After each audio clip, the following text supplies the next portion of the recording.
नमस्कार, मैं अभिषेक उपाध्याय। आप देख रहे हैं टॉप सीक्रेट। खबर ये नहीं है कि धनंजय सिंह पर उत्तर प्रदेश में एफआईआर हो गई। खबर ये है कि 24 घंटे में आखिर हुआ ऐसा क्या कि योगी आदित्यनाथ की सरकार को इस मामले में एक्शन लेने पर मजबूर होना पड़ा।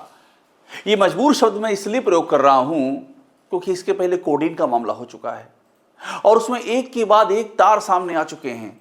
उन तमाम तारों के सामने आने के बाद और कई तारों के आपस में जुड़ने और उनसे चिंगारियां फूटने के बाद भी धनंजय सिंह पर अभी तक कोई भी एक्शन नहीं हुआ था।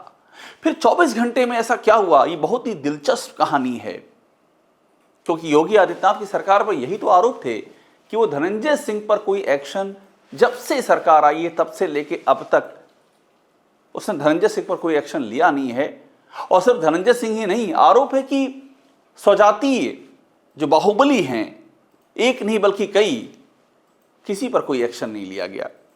तो ऐसे में 24 घंटा इंपॉर्टेंट है। अब 24 घंटा मैं क्यों कह रहा हूं, आप ये भी देख लीजिए। ये सबसे महत्वपूर्ण है 24 घंटा। देखिए, एफआईआर हुई है धनंजय सिंह पर 30 तारीख को 7:01 पर। ध्यान रखिएगा, ये इंपॉर्टेंट चीज है। 2025 30 दिसंबर 7:01 पर एफआईआर हुई है। धनंजय सिंह पर एफआईआर हुई है। इस मामले, हर मामले में दो पार्टी होती है, तो एक पार्टी तो धनंजय सिंह, और अब मैं आपको दिखा रहा हूं, ये देखिए, पहली पार्टी में धनंजय सिंह और विनय सिंह, ये दो नाम लिखे हुए हैं पहली वाली पार्टी में। इनके भी नाम मैं अंडरलाइन कर दे रहा हूं ताकि समझने में आसानी हो। ये हैं धनंजय सिंह पूर्व सांसद, विनय सिंह का गनर और विनय सिंह ब्लॉक प्रमुख। ये एफआईआर हुई है शाम के 7:01 पर 30 दिसंबर को। अब इसके पहले भी एक एफआईआर होती है, वो देखिए कब हुई है, उससे आपको पूरी कहानी समझ में आएगी। ये एक और एफआईआर है। अब इन दो एफआईआर पे ध्यान देंगे, 24 घंटे में क्या हुआ आपको समझ में आ जाएगा। ये देखिए, 29 तारीख 19:38 यानी कि 7:38 पर। अभी 29 तारीख को 7:38 से लेकर के और 30 तारीख को 7 बजे के बीच में क्या हुआ कि धनंजय सिंह पर एफआईआर हो गई। क्योंकि ये जो एफआईआर हुई है, ये एफआईआर दूसरी पार्टी पर हुई थी। जिस पार्टी का धनंजय सिंह के लोगों से झगड़ा हुआ था, उस पर यह एफआईआर हुई। फिर 24 घंटे में ऐसा क्या हो गया कि एफआईआर के चक्रव्यूह में धनंजय सिंह आ गए और बड़ी गंभीर धाराओं में एफआईआर हुई है। इस पर भी आप ध्यान दीजिएगा कि धाराएं क्या क्या हैं।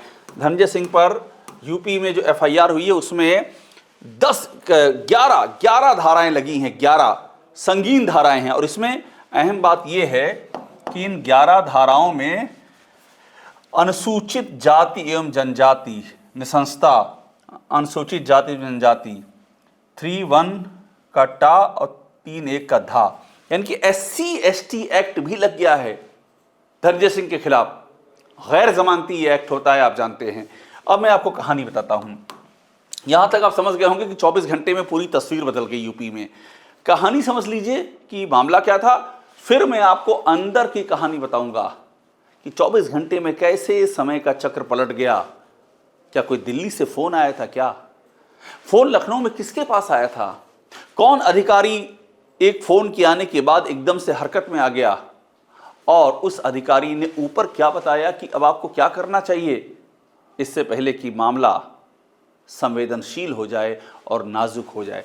तो कहानी शुरू होती है इस एक तहरीर से। ये तहरीर आपके सामने रख रहा हूं मैं। इसमें कहा गया है, लखनऊ के पुलिस आयुक्त, पुलिस कमिश्नर से इसमें एक शिकायत की गई है। शिकायत करने वाले लखनऊ में ही स्वस्तिका सिटी, अहिमा मऊ, सुल्तानपुर रोड, वहां के रहने वाले हैं। इनका आरोप ये है कि यहां पर विनय सिंह के बारे में लिखा जा रहा है कि विनय सिंह ब्लॉक प्रमुख हैं। विनय सिंह ब्लॉक प्रमुख हैं। उनकी पत्नी यहां पर उन्होंने मकान बनाया है। अब बड़ी बात क्या है कि यहां पर 20 फीट की रोड है बैनामे में, रोड भी बैनामे में है, मतलब जो अपना मकान बनाया है उसके बैनामे में रोड भी ले लिया इन्होंने। अब क्या कह रहे हैं, ये आपराधिक हैं, मारपीट करते हैं और अपने पूर्व सांसद धनंजय सिंह का रिश्तेदार बताते हैं। देखिए, धनंजय सिंह का नाम आ गया यहाँ पर। अब घटना क्या घटी है? घटना यह है कि ये धमकी देते हैं धनंजय सिंह के नाम पर लोगों को। और 29/12 को शाम 4 बजे के करीब विनय सिंह आ गए अपने सरकारी गनर के साथ में और कॉलोनी वासियों को जान से मार डालने की धमकी दी और ईंट की दीवार बनाकर बंद करने का प्रयास कर रहे थे कॉलोनी का जो मुख्य मार्ग है। कहानी यहाँ शुरू होती है कि ये कॉलोनी है लखनऊ में, सुल्तानपुर रोड पर, अहिमा मऊ में, स्वस्तिका सिटी।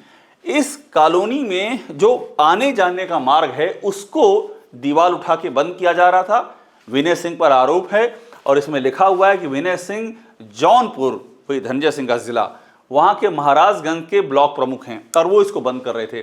जब कॉलोनी के लोगों ने कहा कि भाई हम लोग यहाँ से आते जाते हैं, ये आप क्या कर रहे हैं, तो इन्होंने धनंजय सिंह का नाम लेकर के धमकी दी, ये आरोप है। और मैं आपको अभी उसका वीडियो दिखा रहा हूँ, इस वीडियो पे ध्यान दीजिएगा। यही वो वीडियो है जिसमें मोबाइल हाथ में लेकर के विनय सिंह दूसरी पार्टी को कहते हैं लो धनंजय सिंह से बात कर लो, यानी कि अब धनंजय सिंह का इसमें आदेश आ गया है, ईंट की दीवार तो उठेगी उठेगी, ये रास्ता बंद होगा और आप लोग यहाँ से हट जाओ। यही उनका आशय था जो आरोप लग रहे हैं। अब सुनिएगा इस वीडियो में क्या था। राइफल दिखा रहे हैं, राइफल अभी हम लोग मिलेंगे। अरे धनंजय सिंह क्या करेंगे भाई, पूर्व सांसद धनंजय सिंह क्या करेंगे, ब्लॉक प्रमुख आप हैं, धनंजय सिंह क्या करेंगे। आपने ये वीडियो देख लिया, अब एक वीडियो और देखिए किस तरह से इस दीवार को उठाया जा रहा है। लोग इकट्ठा हैं, वो विरोध कर रहे हैं, लेकिन किसी की नहीं सुनी जा रही। दूसरा वीडियो देखिए। अभी दोनों वीडियो आपने एक एक करके देख लिए। अब कहानी यहां से शुरू हो जाती है। ये एफआईआर दर्ज की जाती है, ये तहरीर दी जाती है, शिकायत, लेकिन एफआईआर इन लोगों की दर्ज नहीं होती है।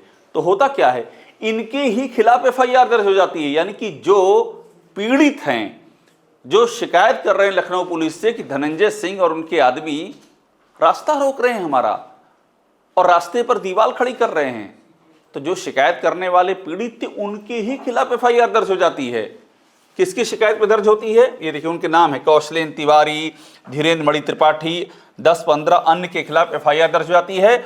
और ये एफआईआर दर्ज हो जाती है उन्हीं विनय सिंह की शिकायत पर, जिन विनय सिंह के खिलाफ ये लोग शिकायत कर रहे थे। उल्टा ही हो जाता है। अब जब ये बात सामने आती है, हल्ला मचता है। घटना सुन लीजिए, फिर मैं बताऊंगा ये कहानी शुरू कहां से हुई है। जब हल्ला मचता है कि भाई पीड़ित के खिलाफ एफआईआर कर दी, और इसलिए क्योंकि धनंजय सिंह का नाम लिया जा रहा था, तो हल्ला जब मचता है, शोर होता है, कुछ इंपॉर्टेंट फोन आते हैं लखनऊ में, कुछ महत्वपूर्ण फोन वीआईपी नंबर से आते हैं और ये पूछा जाता है कि ये हो क्या रहा है लखनऊ में। मतलब कोडीन के मामले में धनंजय सिंह पर कोई एक्शन नहीं, उसके बाद रास्ते पर कब्जा करेंगे धनंजय सिंह के लोग, वीडियो आएगा, धनंजय सिंह से बात कराई जाएगी मोबाइल पर और कोई एक्शन नहीं। ये मतलब कानून का राज चलेगा या फिर जो मन में आएगा आप करेंगे, इस तरह की कुछ कन्वर्सेशन होते हैं। और उसके बाद एक निर्णय आता है कि सुशांत गोल्ड सिटी के प्रभारी निरीक्षक को हटा दिया जाता है, पुलिस लाइन भेज दिया जाता है। ये कौन है? उपेंद्र सिंह। ये वो हैं उपेंद्र सिंह जिन्होंने पीड़ितों पर ही एफआईआर कर ली थी, बजाय इसके कि पीड़ित की तहरीर लें और धनंजय सिंह और उनके आदमियों पर एफआईआर करें, उल्टा पीड़ित पर ही एफआईआर कर दी थी, इनको हटा दिया जाता। देखिए चीज़ें कितनी तेज़ी से चेंज हो रही हैं। और इनको हटाने के बाद दूसरा काम क्या होता है, धनंजय सिंह और विनय सिंह पर एफआईआर हो जाती है, जिन पे आरोप है कि सरकारी जो रास्ता है, आने जाने का रास्ता, उस पर दीवार खड़ी कर रहे थे। अब यहाँ बाकायदा सब लिखा गया है, ब्यौरा लिखा है कि 20 सालों से ये रोड है, डामल रोड, 20 सालों से इस रोड पर आवागमन हो रहा था। और ये जो विनय सिंह है दबंग किस्म के आदमी हैं, सरकारी गनर के साथ 8-10 असलहाधारी चलते हैं। और इसके बाद गुंडई के दम पर धनंजय सिंह का रिश्तेदार बताते हैं सबको, ये सब एफआईआर में लिखा हुआ है। और मोबाइल से धनंजय सिंह से सबसे बात कराते हैं, उसकी रिकॉर्डिंग है, कहते हैं जिसको चाहूँगा जान से मरवा दूंगा। ये सारी चीज़ें हैं और ये सब दी जाती हैं पुलिस को। और आखिरकार ऊपर से कहा जाता है और एफआईआर धनंजय सिंह के खिलाफ हो जाती है, वो भी बेहद गंभीर 11 धाराएं लगती है, SC ST भी। आप पूरी कहानी समझ गए। अब अंदर की कहानी समझिए हुआ क्या। धनंजय सिंह पर कोडीन का मामला ही नहीं है, उसके पहले भी कई ऐसे मामले हुए हैं जब आरोप लगे कि सरकार मेहरबान है, सरकार कोई एक्शन नहीं ले रही है, लेकिन कोडीन का मामला बहुत ज़्यादा फैल गया। अमित सिंह टाटा के साथ भी नाम आया धनंजय सिंह का, आलोक सिंह के नाम भी के साथ भी नाम आया धनंजय सिंह का। ये दोनों ही किरदार इस मामले में गिरफ्तार हो चुके हैं, मगर धनंजय सिंह से पूछताछ तक नहीं हुई। उल्टा धनंजय सिंह ने एक के बाद एक चैनलों को इंटरव्यू दिया और जम करके कहा, जिसे कहते हैं खम ठोक कर कहना कि हाँ मेरे दोस्त हैं, आलोक सिंह मेरा भाई है, छोटा भाई है आलोक सिंह, अमित सिंह उसका दोस्त है, और कई बार तो आलोक सिंह का बचाव तक किया। यानी कि एक और आरोप पे आरोप, बेहद संगीन आरोप, राजनीतिक घमासान, लेकिन धनंजय सिंह से कोई पूछताछ भी नहीं, और उल्टा धनंजय सिंह इंटरव्यू पे इंटरव्यू दे रहे थे। उसके बाद ये घटना घट जाती है, बाकायदा वीडियो सामने आ जाता है कि रास्ते पर दीवार उठाई जा रही है, और जब कॉलोनी के लोग विरोध करते हैं तो उन कॉलोनी के लोगों को ही धनंजय सिंह के नाम पर पहले धमकाया जाता है और फिर उनके ही खिलाफ एफआईआर हो जाती है। तो जब ये मामला पूरा सामने आए, दोनों चीज़ें मिल गई। देखिए मैं आपको दिखा दे रहा हूँ जो मैं अभी आपसे कह रहा था कि ये देखिए, ये अखबार लिख रहा है दैनिक जागरण, पूर्व सांसद बाहुबली धनंजय सिंह का करीबी है कोडीन कप सिरप सिंडिकेट का सदस्य अमित टाटा। हर जगह छप रहा है कि कोडीन कप सिरप के लोग धनंजय सिंह के करीबी हैं, एक ही घर में रहते हैं, ये बात सामने आ चुकी है।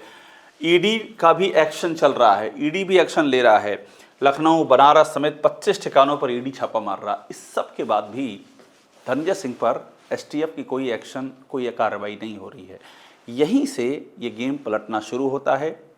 महत्वपूर्ण जगह से फ़ोन आता है, वो जगह कौन सी है उसके डिटेल में जाए बगैर हम आपको बताते हैं कि बहुत ही महत्वपूर्ण और ऐसी जगह से कॉल आती है जिसको इग्नोर कर पाना ये पुलिस प्रशासन के लिए तकरीबन असंभव था। और उसके बाद समीक्षा शुरू होती है उस फ़ोन के आने के बाद कि आखिरकार ये हुआ क्या है।